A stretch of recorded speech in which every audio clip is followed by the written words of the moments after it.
បេសកកម្មធ្វើមហូបគុតគង់ជនភៀសសឹករបស់ក្រុមការងារសហព័ន្ធយុវជនបូជាការពីយុទ្ធធរដឹកនាំដោយអ្នកអង្គការលេងនវត្រាបានបិទបញ្ចប់បន្ទាប់ពីពន្លឺសន្តិភាពតាមព្រំដែនបានភ្លឺឡើងវិញក្រោយកិច្ចព្រមព្រៀងសន្តិភាពកម្ពុជាថៃ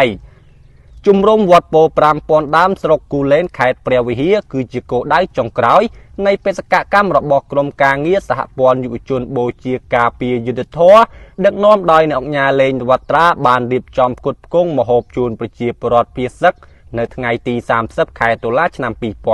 2025ចាប់តាំងពីមានការផ្ទុះអាវុធតាមព្រំដែនដែលផ្ដើមឡើងដោយភាគីថៃកាលពីថ្ងៃទី24ខែកក្កដាឆ្នាំ2025ក្រុមយុវជនរបស់ក្រុមការងារសហព័ន្ធយុវជនបូជាការពីយុទ្ធធររាប់រយនាក់ក៏បានចាប់ផ្ដើមសមរភូមិដែរគឺជាប់ផ្គត់ផ្គង់ជូនប្រជាពលរដ្ឋភៀសសឹកក្នុងខេត្តឧត្តរមានជ័យនិងខេត្តព្រះវិហារដែលមានប្រមាណ 77,000 នាក់លើគោលដៅចំនួន11ដែលបានរៀបចំម្ហូបពីរពេលជារៀងរាល់ថ្ងៃ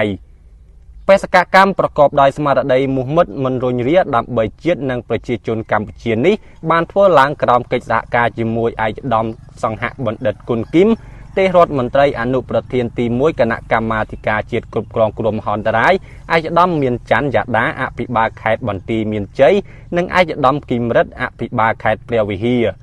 បន្ទាប់ពីបញ្ចប់បេសកកម្មរបស់ខ្លួនក្រុមការងារសហព័ន្ធយុវជនបូជាការពីយុទ្ធធរក៏បានបង្ហាញការគោរពដឹងគុណនិងថ្លែងអំណរគុណយ៉ាងជ្រាលជ្រៅបំផុតជូនចំពោះសម្ដេចតេជោហ៊ុនសែនប្រធានព្រឹទ្ធសភា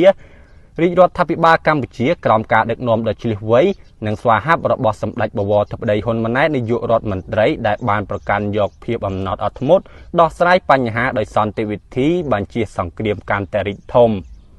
ក្រុមការងារសហព័ន្ធយុវជនបូជាការពីយុទ្ធធរបានគាំទ្រនិងបញ្ជាក់ថា